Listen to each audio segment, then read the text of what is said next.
वो ये है कि भारतीय जनता पार्टी जहां एक बार आ जाती है वहां वो इस तरह की अपनी मैनेजमेंट, इस तरह की अपना सिस्टम बना लेते हैं जिससे उनको सत्ता से दूर करना दूसरों के लिए बड़ा टेढ़ा हो जाता है। और वो होता कैसे, मैं जो समझ पा रहा हूं, बीजेपी सत्ता में आती, जो उनके विरोधी दल हैं, उनके जितने बड़े चेहरे हैं उनमें से ज्यादातर को अपनी तरफ ले आओ जी। उसके बाद दूसरे की जो सिस्टम है वो खाली हो जाता है। जैसे हरियाणा प्रदेश से हम देखें, जो कांग्रेस के और इंडियन नेशनल लोकदल के बड़े बड़े दिग्गज थे वो सारे कांग्रेस बीजेपी में आ गए। देखो, निश्चित रूप से दो बातों में बड़ा दम है। पहली बात तो ये कि भारतीय जनता पार्टी जिस भी राज्य में बहुत कमजोर होती है और जहां वो एक बार सत्ता में आ जाती है जी, उसके बाद या तो वो लंबे समय तक सत्ता में बनी रहती है और या अगर वो सत्ता से हटती है तो विपक्ष में मुख्य पार्टी बनी रहती है। दूसरी बात यह है कि आम आदमी पार्टी जो कभी सर्वे में दिखाई नहीं देती, लेकिन जिस भी स्टेट में उनका राज आता है तो वो एक तरफ आता है, चाहे वो पंजाब हो चाहे दिल्ली हो। अगर बात करें भारतीय जनता पार्टी की, तो भारतीय जनता पार्टी चूंकि देश में सबसे पुरानी पार्टी तो कांग्रेस पार्टी है जी। देश और प्रदेश में सबसे ज्यादा राज भी कांग्रेस पार्टी ने किया। इस बार ठीक है कुछ सीटें उनकी कम हुई, लेकिन वो भी तब हुई जब लगातार 10 साल उन्होंने राज किया। 8 तारीख को चुनाव परिणाम आया, अगर हम अभी की बात करें 2024 के चुनाव का। 8 तारीख को सरकार बनाने से पहले इन्होंने 2029 की तैयारी शुरू कर दी। ये है सबसे बड़ा फर्क। एक कांग्रेस पार्टी की कार्यप्रणाली है जो अभी तक अपना संगठन नहीं खड़ा कर पाई है। एक बीजेपी की आप कार्यप्रणाली देखिए। नमस्कार साथियों, मैं हूं आपका होस्ट कुलदीप सिंह पुनिया और मैं लेके चलता हूं आपको राजनीति की दुनिया। राजनीति की दुनिया की बात करें तो साथियों, हरियाणा में जो इस बार नतीजे आए हैं उसके बाद एक चर्चा आम हो गया है। अब नुक्कड़ चौक चौराहे पर इस प्रकार का चर्चा सुन रहे हैं कि अब हरियाणा गुजरात बन गया है। अब यहां से बीजेपी नहीं जाने वाली है और वो यहां लंबे समय तक राज करेंगे। और लोग भी क्यों ना कहें साथियों, आप किसी भी स्टेट का उदाहरण ले लीजिए, चाहे आप राजस्थान का ले लीजिए, आप मध्य प्रदेश का ले लीजिए, आप गुजरात का ले लीजिए। एक बार जब बीजेपी सत्ता में आती है तो वहां पर काबिज हो जाती है। अगर वो एक दो बार हट भी जाए तो फिर दोबारा फिर रिपीट कर जाती है। ऐसा रिकॉर्ड बीजेपी का रहा है। तो इस बार लोगों ने कहना शुरू कर दिया है कि हरियाणा में जिस प्रकार से विपक्ष कमजोर नजर आ रहा है, हो सकता है कि बीजेपी अब लंबे समय तक सत्ता में काबिज हो जाए। ऐसा लोग क्यों कह रहे हैं, ऐसी चर्चा क्यों है, एक एक पहलू पर नजर डालेंगे, एक एक विषय की छानबीन करेंगे। और हमारे साथ जुड़ गए हैं वरिष्ठ पत्रकार और राजनीतिक विश्लेषक प्रद्युमन जोशीला जी। प्रद्युमन भाई राम राम। राम राम जी, सभी दर्शकों को नमस्कार, राम राम। और साथियों, एक सबसे पहले आपसे निवेदन है, हमारा बड़ा हाथ जोड़कर निवेदन है साथियों, हमारे लिए आपका प्यार ही हमारी फीस है साथियों। कृपया करके वीडियो को ज्यादा ज्यादा शेयर करें, लाइक करें, चैनल को जरूर सब्सक्राइब कर दें साथियों, हमारी आपसे विनती है। प्रद्युमन भाई जी, हरियाणा में एक चर्चा हो रही है जी कि ये लोग जब आते हैं बीजेपी वाले, फिर ये लंबे समय तक सत्तासीन हो जाते हैं जी, और सत्ता से ये जल्दी दूर हटते नहीं, और हट भी जाते हैं तो रिपीट जल्दी ही कर जाते हैं जी। जैसे हम मध्य प्रदेश में देख रहे हैं, गुजरात में देख रहे हैं। तो क्या हरियाणा में भी वही तरज स्टार्ट हो गई है? हरियाणा भी उसी तरज पर चल पड़ा है? आप क्या कहेंगे? देखो, निश्चित रूप से दो बातों में बड़ा दम है। पहली बात तो ये कि भारतीय जनता पार्टी जिस भी राज्य में बहुत कमजोर होती है और जहां वो एक बार सत्ता में आ जाती है जी, उसके बाद या तो वो लंबे समय तक सत्ता में बनी रहती है और या अगर वो सत्ता से हटती है तो विपक्ष में मुख्य पार्टी बनी रहती है। दूसरी बात यह है कि आम आदमी पार्टी जो कभी सर्वे में दिखाई नहीं देती, लेकिन जिस भी स्टेट में उनका राज आता है तो वो एक तरफ आता है, चाहे वो पंजाब हो चाहे दिल्ली हो। अगर बात करें भारतीय जनता पार्टी की, तो भारतीय जनता पार्टी चूंकि देश में सबसे पुरानी पार्टी तो कांग्रेस पार्टी है जी। देश और प्रदेश में सबसे ज्यादा राज भी कांग्रेस पार्टी ने किया। अगर हम आज 2014 से पहले का सीन देखें, हरियाणा प्रदेश में कांग्रेस पार्टी सबसे मुख्य दल था।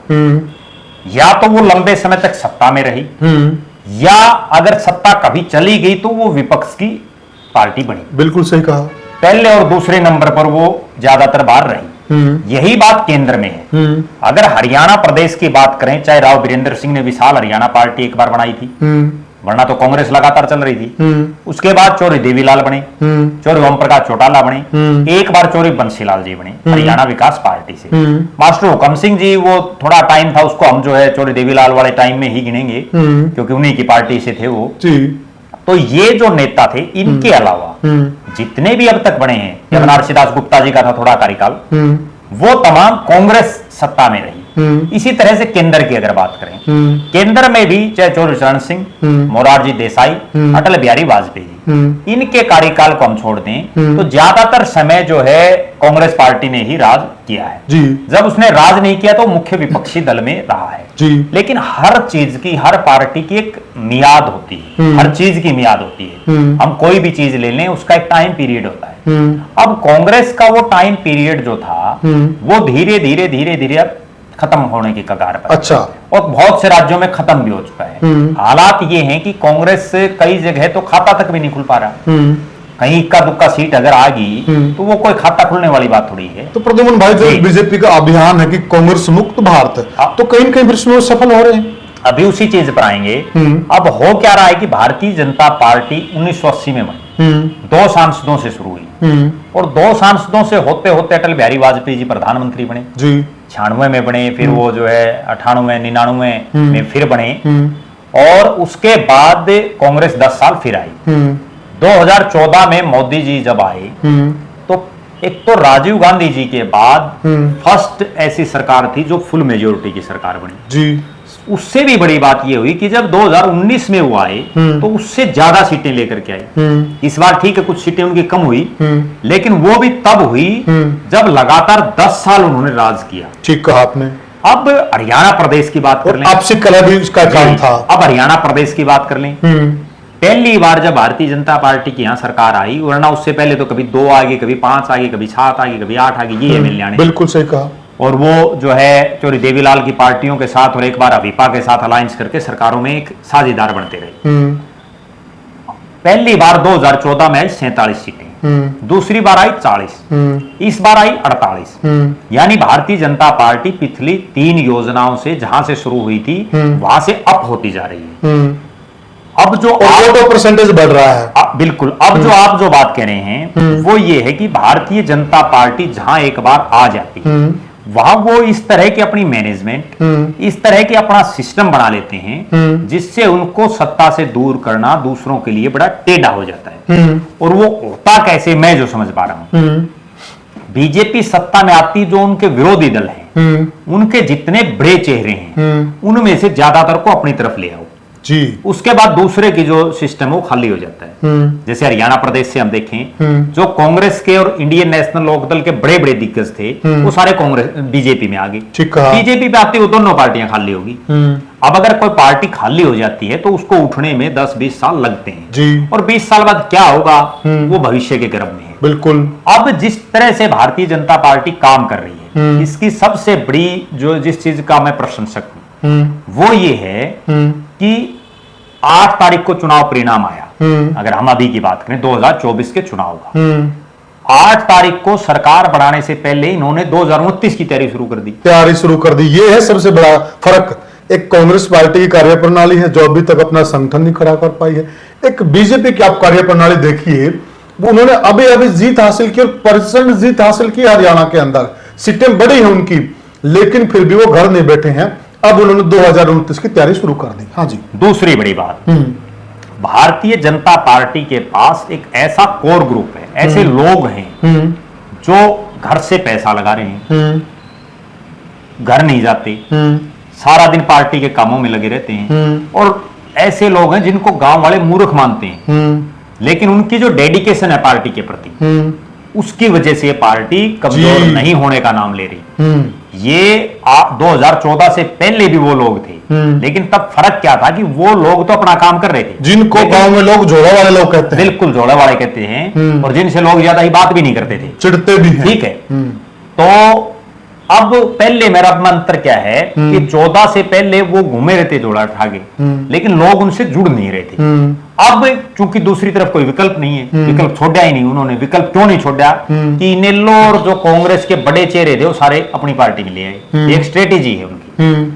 और जिसको वो लाते हैं उसको पूरा मान सम्मान दे रहे हैं। मैं सबसे बड़ी बीच बात ये में है। ऐड जी। कर देता हूं जी। एक बात। मैं परसों उझाना गांव में गया हुआ था, जी। जो हल्का नरवाना नरवाना में। होता है और बड़ा गांव है, किसानों का बड़ा गांव है। बिल्कुल। किसान आंदोलन में भी इस गांव की बहुत बड़ी भागीदारी जी। रही है। जी। गांव का जो मेन बस स्टैंड है, जी। वहां पर बीजेपी ने अपना सदस्यता अभियान चलाया हुआ है। जी। वो अभी नए सदस्य बना रहे हैं। जी। वहां पर इतनी ज्यादा भीड़ थी जी। और मोस्टली जिस किसान वर्ग को बीजेपी का विरोधी माना जाता है, मुझे वहां पर अधिकतर किसान चेहरे नजर आए। जी। तो वही आप वाली बात है कि ये है ना, धीरे धीरे इस प्रकार से काम कर रहे हैं कि लोगों को और कोई ऑप्शन ही नजर नहीं आते। सबसे बड़ी बात यह है पुनिया साहब, आप जो बात कह रहे हैं उससे मैं सहमत हूं कि भारतीय जनता पार्टी ने तो अपने सदस्य बनाने का अभियान शुरू कर दिया चुनाव हाँ। जीतने के बाद। लोग तो हारने के बाद करते हैं। और कांग्रेस पार्टी के समझ में नहीं आ रहा कि और उन गांव में लगा रहे हैं जो विरोधी गांव माने जाते हैं, बड़े गांव हैं, देखो जाटों के बड़े गांव, किसानों के बड़े गांव। भारतीय जनता पार्टी कैसे आई सत्ता में? ये पार्टी पहले 2014 से पहले मुख्य रूप से यूं बोला करते देसी भाषा में कि भाई यह पार्टी तो ब्राह्मण बाणियों और पंजाबियों की है। ब्राह्मण से मतलब देसी भाषा में वह ब्राह्मण, अग्रवाल समाज और जो पंजाबी समाज है, इनकी ये पार्टी है। सर्वों की पार्टी बोला जाता था। और जो गांव के लोग थे वो इसमें कोई इक्का दुक्का जोड़ा जो उठानिये थे, उनके अलावा कोई नहीं जुड़ता था। अब हुआ क्या कि दोनों पार्टियां इनेलो भी खाली कर दी, कांग्रेस भी खाली कर दी। अब उनके पास कोई विकल्प नहीं। अब ये जो जोड़ा ठाने वाले हैं, इनसे लोग जुड़ने शुरू हो गए। और इनकी स्ट्रेटेजी ये है भारतीय जनता पार्टी की, जहां तुम मजबूत हो वहां तो आप और मजबूत होते रहो, और जहां तुम कमजोर हो वहां अपने पैर पसारो। आप ये देखिए कि 2014 में ये किन किन हलकों में जीते, 2019 का अगर आप देखेंगे तो किन किन हलकों में जीते, और अगर 24 का आप देखेंगे तो बाढ़ड़ा और उचाना, दो बड़े उदाहरण मैं बताता हूं दर्शकों को। बाढ़ड़ा और उचाना दोनों प्योर जाटलैंड हैं, प्योर किसान हलके हैं, कोई शहर नहीं है। बाढ़ड़ा भी छोटा कस्बा है और उचाना भी छोटा कस्बा है, जो शहरी पार्टी जिसको बिल्कुल सही कहा आपने। और जिसको ये बोलते थे कि ये ब्राह्मण बनिया और पंजाबियों की पार्टी है। दोनों हलकों में ब्राह्मण बनिए पंजाबी भी बहुत कम मात्रा में है। उसके बावजूद दोनों हलकों से भारतीय जनता पार्टी का विधायक जीते हैं।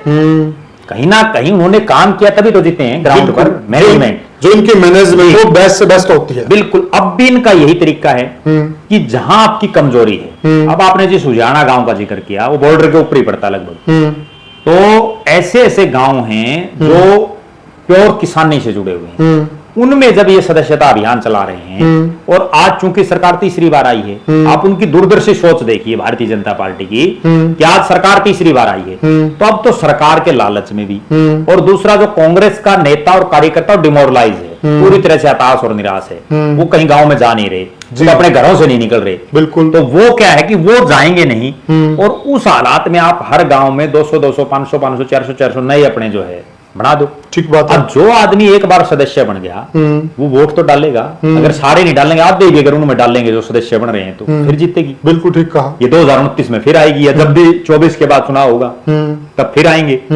और ये पक्का है कि जैसे 29 में आएंगे ये फिर 34 की तैयारी शुरू कर देंगे। ठीक बात है। जबकि कांग्रेस वाले कुछ समझ में नहीं आ रहा। कांग्रेस पार्टी ने एक बड़ी गजब मैं बात बताऊं, चाहे कांग्रेस और चाहे इंडियन नेशनल लोग, कांग्रेस पार्टी ने कभी आपने सुना भाई को सदस्यता अभियान चला रखा है? नहीं। कितने साल हो गए? संगठन ही नहीं उनकी। इंडियन नेशनल लोक दल क्या करती है कि वो कापी दे देते हैं, लोग अपने घरों से अपने वो पैसे दे के ना वो कापी में फर्जी सदस्य बहुत से बना देते हैं। बहुत बढ़िया बात कर रहे हैं। मैं थोड़ा सा बताऊंगा जी। मेरे गांव की जी। बीजेपी वालों के पास इस प्रकार से कॉपी आई हुई थी जी। सदस्यता अभियान जी। 10 रुपए फीस थी जी। तो किसी के पास आ जी। गई, उसने कहा भी एक कॉपी मुझे दे दो जी। और इसके पैसे ले लो जी। आपकी भरी गई। उन्होंने कहा नहीं जी। हमें ऐसे नहीं चाहिए, आप लोगों से 10-10 रुपए लेंगे। जी। बात 10 रुपए की नहीं, बात है कि जोड़ना है लोगों को। हमने 10 रुपए देते ही आदमी जुड़ जाता है, भावनात्मक रूप से। यस। जबकि दूसरी पार्टी वो चीजें नहीं कर पा रही। जी। आपको एक और बड़ी गजब बात बताता हूं मैं। भारतीय जनता पार्टी में सदस्य बनाने के लिए जितने बड़े से बड़ा फन्ने खा हो वो सब घर घर घूम रहे हैं सदस्य बनाने के लिए। प्रधानमंत्री मोदी जी को भी सदस्य बनाने के लिए गए हैं जी। ठीक। राय सिंह सैनी को भी सदस्य बनाने के लिए गए हैं। क्या कभी आपने ये सुना है कि भाई कांग्रेस में कोई आदमी राहुल गांधी को सदस्य बनाने के लिए गया हो? गया हो। कोई चोरी भूपेंद्र सिंह हुड्डा को सदस्य बनाने के लिए गया हो? हमने तो कभी देखा नहीं जी। और अगर कभी गया है तो उसको सार्वजनिक क्यों नहीं कर रहे? जी बिल्कुल। जब Bharatiya Janata party social media पर अपनी छोटी छोटी गतिविधियों को डाल रही है तो कांग्रेस क्यों नहीं डाल रही जी। ये इंडियन नेशनल लोकदल क्यों नहीं डाल रही? बिल्कुल सही कहा। क्या कभी ओम प्रकाश चौटाला साहब को किसी ने बनाया सदस्य पार्टी का? बिल्कुल सही कहा। ये इसीलिए तो सारी समस्याएं हैं जी। कि ये धरातल पर काम कर रहे हैं जिसकी वजह से ये जहां आ जाते हैं वहां लंबे समय तक रहते हैं। ये एक अलग बात है कि एक आध बार दूसरों का भी तुक्का बैठ जाता है। हाँ बिल्कुल ठीक है, लेकिन गुजरात लगा लीजिए आप, उत्तर प्रदेश की इतनी विपरीत हालातों में योगी आदित्यनाथ फिर से जीत गए। जी। ठीक है, मध्य प्रदेश लगा लीजिए फिर जीत गए जब सारा देश किल के मार रहा था। राजस्थान में हर 5 साल में परिवर्तन होता है वो हम मान लेते हैं, लेकिन उसके बावजूद इस बार ऐसा था कि कांग्रेस फिर आएगी, बड़ी भारी मेजोरिटी से आएगी, लेकिन वहां भी सिस्टम सारा साफ हो गया, बहुत बड़ी मेजोरिटी से आए हैं। बिल्कुल हर स्टेट में इसी तरह से है। तो इनको बीजेपी गोवा में रिपीट किया इन्होंने। बीजेपी की स्ट्रेटेजी के हिसाब से जब तक दूसरी पार्टियां नहीं चलेंगी तब तक उनका यूं ही जो है सिस्टम जीरो होता रहेगा। अब तो ये इतने के लोग बच रहे हैं, आगे इनमें तो भी कुछ एक सदस्य बन जाएंगे, फिर आगे और दिक्कत। दूसरी पार्टी तो कुछ कर ही नहीं रही। ग्राउंड पर आप क्या कर रहे हैं, सबसे बड़ी बात ये। और एक और बड़ी गंभीर बात, इसकी काट और क्या हो सकती है? देखो, इसकी काट सबसे बड़ी चीज मैं जो समझ रहा हूं कि भारतीय जनता पार्टी एक छोटे से कार्यकर्ता से लेके और राष्ट्रीय अध्यक्ष और देश के प्रधानमंत्री तक, मुझे जो इनकी सबसे सही एक चीज और लगती है वो ये है कि को कितना बड़ा चौधरी, कितना बड़ा फन्ने खां हो, अगर वो उस मीटिंग में अपेक्षित नहीं है तो उसको उस मीटिंग में बैठने नहीं दिया जाता। जबकि कांग्रेस पार्टी में तो अनुशासन है ही नहीं, स्टेज टूट जाते हैं। इंडियन नेशनल लोकदल में भी कहीं कोई अनुशासन नहीं है। बिल्कुल सही कहा। सबसे मेन चीज क्या है कि आपको अगर, जैसे आज भारतीय जनता पार्टी चल रही है, आपको अगर उसको मात देनी है, आपको अगर बीजेपी को सत्ता से हटाना है और उसकी जगह अपना खुद आना है, तो उसके लिए आप ये देखिए कमियां हर पार्टी में होती हैं। पहली बात तो कि बीजेपी में कमियां क्या क्या हैं उनको लोगों को बताएं। दूसरी बात, उनकी कौन सी ऐसी अच्छी बातें हैं जिनको हम अडॉप्ट करके, हम हमारे कल्चर में ढाल करके और अपनी पार्टी को चला सकते हैं। जैसे उनकी 2-3 चीजें बहुत बढ़िया हैं। एक अनुशासन, आप अपनी पार्टियों में भी वो अनुशासन लाएगी, उसके कोई पैसा थोड़ी लगता है। ठीक बात है। दूसरी बात, ग्राउंड जीरो पर काम करना। तीसरी बात, चुनाव हारे या जीते अगले दिन से शुरू हो जाते। मैं एक बड़ी गजब बात बताता हूं आपको, मैंने वो दौर भी देखा और अब भी है वो दौर। भारतीय जनता पार्टी की अगर किसी स्टेट में एक एमएलए भी आ जाता है तो भी वो अपने पार्टी के कार्यालयों पर ढोल बजाते हैं, खूब लाडू बांटते हैं, मिठाई बांटते हैं और खूब ड्रामा करते हैं। जबकि कांग्रेस पार्टी की 5 लोकसभा में हरियाणा में सीटें आई, 5 ही बीजेपी की आई। क्या किसी कांग्रेस के दफ्तर में आपने देखा? नहीं। जबकि भारतीय जनता पार्टी वाले तो एक अगर मेयर भी बन जाता है ना, उनका एक एमसी बन जाता है, उसका ही प्रोग्राम कर देते हैं। इसका मतलब यह है कि वो सोशल मीडिया प्लेटफॉर्म का और जितने भी मीडिया के माध्यम है उनका सदुपयोग करते हैं। बिल्कुल, वो मार्केटिंग करते हैं, मैनेजमेंट करते हैं और तभी वो कामयाब हैं। जबकि कांग्रेस पार्टी, मेरा जो दिमाग है वो ये है कि कांग्रेस पार्टी आज 2025 आने वाला है, 2024 का 1 महीना रह गया। आज कांग्रेस पार्टी तो 1980 के दौर में ही जी रही है। 1980 में प्रद्युम्न भाई, आपको भी ध्यान होगा इस चुनाव में भी, लोकसभा के चुनाव में भी आपसे भी अनेकों कांग्रेसी बात करते थे, मेरे से भी करते थे, जो बड़े बड़े ही बहुत ऊपर के पद पर बैठे व्यक्तियों से हमारी बात होती थी और हमने उनको अनेकों सलाह दी सोशल मीडिया को लेकर। कोई आपकी सलाह मानी? वही तो मैं बता रहा हूं कि भारतीय जनता पार्टी तो आज 2024 में 2050 की सोच रही है जी। वो 50 के हिसाब से काम कर रही है। बिल्कुल सही कहा। जबकि कांग्रेस पार्टी 1980 के हिसाब से काम कर रही है। उनकी ना सोशल मीडिया कहीं कोई दिखाई दे रहा है, बिल्कुल ना कहीं कोई उनकी मीडिया पे कोई पकड़ दिखाई दे रही है जी। उनका तो आपस में सिर्फ एक ही काम है कि जूत बजाओ और कुछ नहीं है। बिल्कुल सही कहा। और अगली जो बात है जी, सोशल मीडिया की आप बात कर रहे हो, ये सोशल मीडिया ही है जिसके दम पर नरेंद्र मोदी देश के प्रधानमंत्री बने। इस तरह का उनका फेस बना दिया गया। जबकि ये वही सोशल मीडिया है जिस पर राहुल गांधी को पप्पू दर्शा दिया गया। बिल्कुल सही। और वो पप्पू का डेंट उनको ऐसा पड़ा कि आज तक वो नहीं समझ में आ रहा। सही बात है। और उसकी कोई काट नहीं है। देखिए, वो 55 साल के आसपास हो गए हैं जी, और 55 साल के होकर भी पप्पू कहला रहे हैं।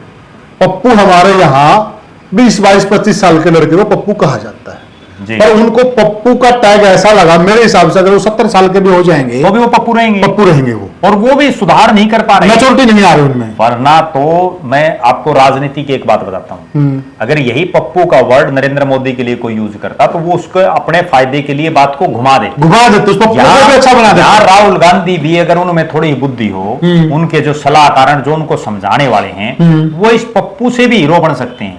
वो जैसा आपने कहा, वो यूं कहें कि भाई ये पप्पू तो जो 20, 22, 25, 30 साल के हैं, तो मैं भी 25, 30 साल का हूं भाई, सारे जितने पप्पू टाइप के मेरे साथ जुड़ जाओ। अगर 20 से 30, 35 साल के लोग उनके साथ जुड़ जाएं इसी एक बात से, कहने के लहजे से, तो वो हीरो बन जाते। मोदी को उन्होंने चाय वाला कहा, उन्होंने उसी के ब्रांड कर दी। मोदी ने दुनिया में जितने चाय वाले थे सबको अपना परिवार बनाया, चाय पर चर्चा, वो पप्पू के साथ चर्चा बोल देता ठीक है ना, या पप्पू के साथ गप्पे, आओ भाई मारो गप्पे, बिल्कुल ठीक है। लेकिन वो सबसे बड़ी समस्या क्या है कि बीजेपी तो जो कांग्रेस उनके ऊपर अटैक करती है उसमें भी अपना फायदा कर लेती है, जबकि कांग्रेस के समझ में ही नहीं आ रहा कि करना क्या है। पप्पू चौपाल बिल्कुल कुछ भी कर सकता है, लेकिन नहीं, वो समझ ही नहीं है उनके अंदर।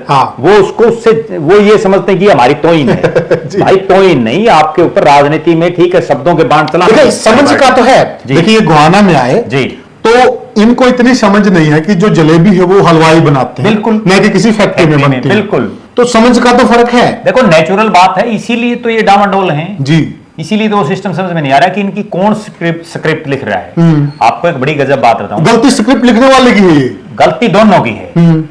इन्होंने क्यों वो स्क्रिप्ट लिखने वाला रख रखा है, अगर उसको इतनी नॉलेज नहीं है तो। जी, सबसे बड़ी बात तो ये है ना, बिल्कुल सही कहा आपने। और दूसरी बात है, अगर वो सही बढ़ा रहा है तो फिर राहुल गांधी की गलती है, राहुल गांधी की गलती है कहीं ना कहीं। जबकि आप ये देखिए कि भारतीय जनता, अभी मैं थोड़ा बीच में रोकूंगा, अभी है ना, जब से किसान मूवमेंट चला हरियाणा के अंदर, अच्छा आंदोलन चला जी, लोकसभा की 5 सीटें आई जी, कांग्रेस पार्टी की टोटल 99 सीटें आई जी। अब लोगों ने धीरे धीरे यह कहना शुरू कर दिया था कि राहुल गांधी जी जी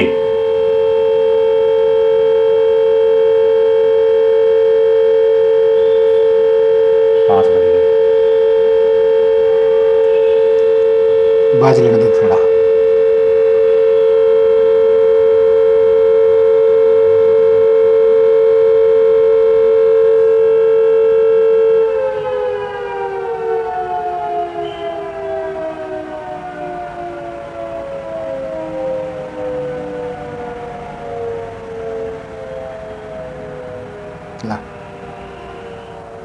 एक सेकंड रुक जा, मैं क्या दूसरी लाइट लगा लूँगा। 22:45 की थी दूसरी, या इतना होने जाओगी।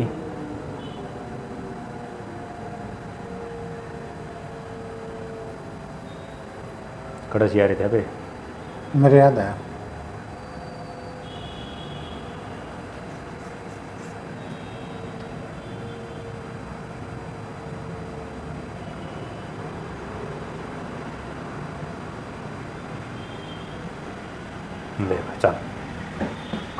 लोगों ने यह कहना शुरू कर दिया था कि राहुल गांधी परिपक्व नेता बन चुके हैं जी, और अब धीरे धीरे वो लोगों को पसंद आने लग गए हैं और लोगों के जो मुद्दे हैं उनकी समझ उनको आ गई है। परंतु एकाएक फिर इस प्रकार की बात कर दे, जैसे जलेबी वाली बात हो गई, फिर लोगों को इन पर डाउट हो जाता है। देखो राहुल गांधी कई बार ये बचकानी बच्चों वाली हरकतें कई बार कर देते हैं, और उनमें जो उनका बचपना है जो उनको ये दर्शा रहा है कि आज भी वो अनमेच्योर्ड है, उसके मैं कुछ एक उदाहरण दूं। अब जैसे वो एक दिन सुबह सुबह आकर के और सोनीपत के खेतों में जाकर के वो धान बोने के लिए जो है ट्रैक्टर चलाने लगे। भाई पूरी जिंदगी में अगर आपने एक दिन ट्रैक्टर चला दिया और वो भी कुछ एक मिनट या घंटे किसी को बिना बताए, तो क्या उससे आप उस किसान के जो दुख दर्द उसको समझ पाओगे? बिल्कुल नहीं। एक दिन जाकर के किसी जो है गरीब की झोपड़ी में जाकर के खाना खाने लगे, किसी सैलून वाले के पास जाकर के दाढ़ी बनवाने लगे, ट्रक ड्राइवर के साथ बैठ करके चल पड़े, तो उससे क्या आपको वो मतलब सारे ट्रक ड्राइवरों की समस्याओं का पता चल जाएगा। और कहीं ना कहीं ये चीज है ना, एक लिखी पढ़ी स्टोरी लगने लगी, लोग समझ जाते हैं, हर चीज समझता आदमी। वरना तो आप एक बात बताओ, ये चीजें दिखाने की जरूरत नहीं होती जी। आपने कभी ये देखा है कि मोदी ने किसी के खेत में जाकर के ट्रैक्टर पाया है? बिल्कुल नहीं। कभी आपने देखा मोदी को किसी ट्रैक्टर वाले जो है किसी ट्रक वाले के साथ बैठ करके गया हो? जी, क्योंकि उनको उन चीजों का वो थपेड़े वो पहले खा चुके हैं, उन्हीं ने पहले भेजे उनको उन चीजों का पता है। अब राहुल गांधी को करना क्या चाहिए, अगर उनको बीजेपी की रिप्लेसमेंट करनी है, वरना तो ये लगातार सत्ता में आते रहेंगे। मैं एक बड़ी कड़वी बात बताऊं, जिस लिहाज से कांग्रेस चल रही है और जिस लिहाज से भारतीय जनता पार्टी चल रही है, अगले कई सालों तक बीजेपी का राज रहेगा। कांग्रेस वाले बेशक भूल जाएं जिस ढंग से वो चल रहे हैं, अगर सुधार नहीं किया तो उसमें सुधार कर लेते हैं। सुधार कैसे? आप ग्राउंड जीरो पर काम कीजिए। आप 6-6 महीने जो है लोगों के बीच में रहिए। एक घंटे में आपको कैसे पता चल जाएगा? बिल्कुल ठीक है। दूसरी बड़ी बात, आपने लोगों के बीच में रह करके उन लोगों का जो दायरा आपके चारों तरफ बना हुआ है, जो आपको लोगों से मिलने ही नहीं देते, जो आपको ग्राउंड जीरो की हकीकत से मुखातिब ही नहीं करते, तो उन लोगों से आपको बचना होगा। आप एक बड़ी गजब में, मैं एक और चीज जोड़ दूं दर्शकों को। अभी आपको मालूम है हमारे हरियाणा पंजाब में जी जो विदेशों में लोग बाहर गए हुए हैं जी, पंजाब से भी हरियाणा में जी, और अभी भी हमारे यहाँ होड़ लगी हुई है। बिल्कुल, क्योंकि हरियाणा पंजाब से युवा पढ़ लिख कर विदेशों में जाते हैं, वो वहां पे पैसे यहाँ भेजते हैं जी, रोजगार के लिए जाता है कि यहाँ से उनको किसी को भगाया जाता जी, वो अपनी मर्जी से जाते हैं और वहां जाकर उनको रोजगार के अवसर मिलते हैं जी। और कहीं कहीं से पंजाब और हरियाणा की जीडीपी में जो विदेशों में हमारे बच्चे थे उसमें बहुत बड़ा उनका रोल है जी, ठीक है, बिल्कुल। इसको किसी ने बोल दिया जी, ये मंचों से वो दोबारा के रेलवे उन्होंने बोला कि करनाल का एक था, उसका बच्चा ऐसे बोल रहा, ये कर रहा था, उसको पता नहीं भाई ये आप जो चीज बोल रहे हो लोगों के गले नहीं उतर रही है। सबसे बड़ी समस्या तो ये है ना कि राहुल जी को ये पता ही नहीं होगा कि धरातल पर वो करनाल है कहाँ, करनाल है कहाँ पे, उस करनाल में क्या हालात हैं, क्या भौगोलिक परिस्थितियां। करनाल के कैथल के तो बहुत से युवा गए हुए हैं। वो रैली में बोल रहे थे, मैं वहां पे खड़ा था, 20 बच्चे मेरे पीछे खड़े थे, वो कह रहे राहुल जी हमें भेज दो, हम जाने के लिए तैयार हैं। वो तो बुराई कर रहा है विदेश की, बच्चे पीछे खड़े खड़े बोले कि हम जाने के लिए तैयार हैं, आप भिजवा दो, हमें मौके नहीं मिलते हैं। यही तो बात। आपको एक और बड़ी बात मैं बताऊं, यानी कि पॉजिटिव को नेगेटिव बोल रहे हैं, उनको पता नहीं कि भाई ये चीज यहाँ पॉजिटिव है। स्क्रिप्ट की आप बात कर रहे हो, वो या तो स्क्रिप्ट लिखने वाले ही कामयाब नहीं है, या वो जिस तरह से उनको समझाना चाह रहे हैं उनका दिमाग ही नहीं काम दिमाग ही काम नहीं कर। कई बार ये भी तो होता है ना, आदमी का कई बार हमने एक बड़ी ये चीजें देखी हैं कि हर बाप ये चाहता है कि राजनीतिक बाप कि मेरा बेटा राजनीति में कामयाब हो, लेकिन उसके बेटे में अगर दम नहीं होगा, कितने थपेड़े खाए जाओ, नहीं हो सकता वो कामयाब। हमने बहुत उदाहरण देखे हैं, बिल्कुल, जिन्होंने चुनाव भी लड़ लिए, 5-5 चुनाव लड़ लिए, नहीं हो पाए कामयाब। दूसरी जो बड़ी बात जो आप बता रहे हैं, आज नरेंद्र मोदी देश के प्रधानमंत्री हैं और पिछले 10 साल से हैं। राहुल गांधी तो अभी विपक्ष के नेता बने, उससे पहले तो वे केवल एक एमपी थे और एमपी का चुनाव भी एक बार तो हार गए थे। ठीक, वो वायनाड से जीत के साथ लगती 2 सीटों से लड़ा। मोदी जी अब भी देश के प्रधानमंत्री होने के बावजूद भी कितने लोगों के पास अब भी फोन करते हैं, जिनकी बाकायदा सोशल मीडिया पर भी आती है कि फला आदमी से मोदी जी ने बात की। कितने लोगों से वो मिलते हैं। राहुल गांधी कभी किसी के पास फोन किया है? ये जितने कांग्रेस के साथी हमारे जो ये देख रहे हैं शो, वो भी इसमें कमेंट करके ये जरूर बताएं कि आपके पास कभी राहुल गांधी जी ने फोन किया है? जी, ठीक बात। कभी आपको मिलने के लिए बुलाया है? ठीक है, अगर कहीं को राहुल गांधी जा रहे हैं, वो हाथ मिला लिया, उससे मिलना थोड़ी हो गया। जब तक वो अब जैसे हिसार में हिसार की जो असली हकीकत है, असली जो ग्राउंड जीरो की रिपोर्ट है, वो तो हिसार के लोग दे सकते हैं। बिल्कुल, कोई आदमी यमुनानगर का आदमी हिसार की रिपोर्ट थोड़ी दे देगा। बिल्कुल सही कहा। या जैसे सर्वे एजेंसी को लगाते हैं, वो सर्वे एजेंसी में कोई बिहार का आदमी है, वो कैसे शिवानी मंडी की रिपोर्ट दे देगा? सही कहा। ठीक है ना। अब हम यहाँ हरियाणा का विश्लेषण कर रहे हैं, अगर कोई हमें ये कहे कि भाई केरल का कर लो, तो नहीं होगा, हम भी नहीं कर पाएंगे। हम यूं बढ़ाई करते हैं अपनी वीडियो को।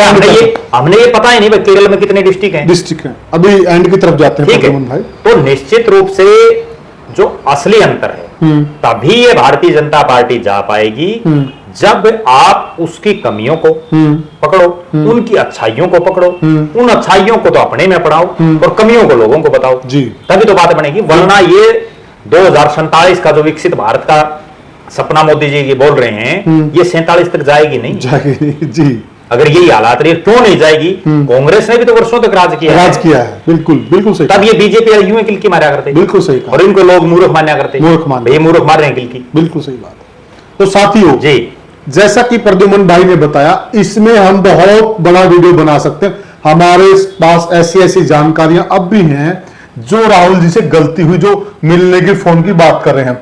अपने हिसार से ले तो कुलदीप बिश्नोई इनसे मिलना चाहते थे, इन्होंने टाइम नहीं दिया, उन्होंने मजबूरी में आके कांग्रेस छोड़ी। किरण चौधरी इनसे मिलना चाहती थी, टाइम नहीं दिया, मजबूरी में कांग्रेस छोड़ी। अशोक तंवर मिलना चाहते थे, टाइम नहीं दिया, मजबूरी में कांग्रेस। अनेकों ऐसे उदाहरण हैं। अभी इनको बहुत समय लगेगा, और समय लगेगा तो इनका चांस बड़ा मुश्किल है। एक बात अगर है, जल्दी सुधार करेंगे तो हो सकता है। एक बात मैं और बीच में ऐड कर दूं कि मोदी जी तो देश के प्रधानमंत्री हैं, पूरा देश उनको चलाना है। राहुल जी तो अभी विपक्ष के नेता बने हैं, उससे पहले वो ऐसा क्या काम करते हैं कि लोगों को टाइम नहीं दे पाते। वे अपने जो उनके इतने बड़े बड़े सीनियर नेता हैं, वे इतने क्या वो व्यस्त हैं कि वो इनको टाइम नहीं दे पाते। और अगर इतने ही व्यस्त हैं तो फिर राजनीति क्यों कर रहे हो? सही बात है, किसी और को जगह किसी और को दे दो। बिल्कुल सही बात। कम से कम आप अपनी पार्टी के नेताओं से तो मिलो। आपको एक बड़ी गजब बात, मेरे हिसाब से कांग्रेस में टैलेंट की कमी भी नहीं है, बहुत टैलेंट है। एक गजब बात बताता हूं, अब मोदी जी के साथ मिलने वालों में हर 5-10 दिन में किसी ना किसी हरियाणा के नेता का फोटो सोशल मीडिया पर आ जाता है। बिल्कुल आता है। 10 दिन में, 15 दिन में आ जाता है ना, आ जाता है। राहुल गांधी के साथ कितने लोगों के आए? हरियाणा के कांग्रेस ही बता देंगे। बिल्कुल ठीक बात। तो ये राहुल गांधी को सुधार करना पड़ेगा। छोड़ दो जी। तो साथियों, आप भी हमें कमेंट सेक्शन के माध्यम से बताएं कि कांग्रेस पार्टी को क्या करना चाहिए कि एक बार दोबारा वो उसी रूप में लौटे जिस कांग्रेस का प्रचंड राज होता था। क्या करना चाहिए आप हमें कमेंट सेक्शन में बताइएगा। वीडियो को ज्यादा शेयर कीजिएगा, चैनल को सब्सक्राइब कीजिएगा। तो साथियों, फिर मिलते हैं किसी और मुद्दे पे। अब आपसे लेते हैं विदा। राम राम।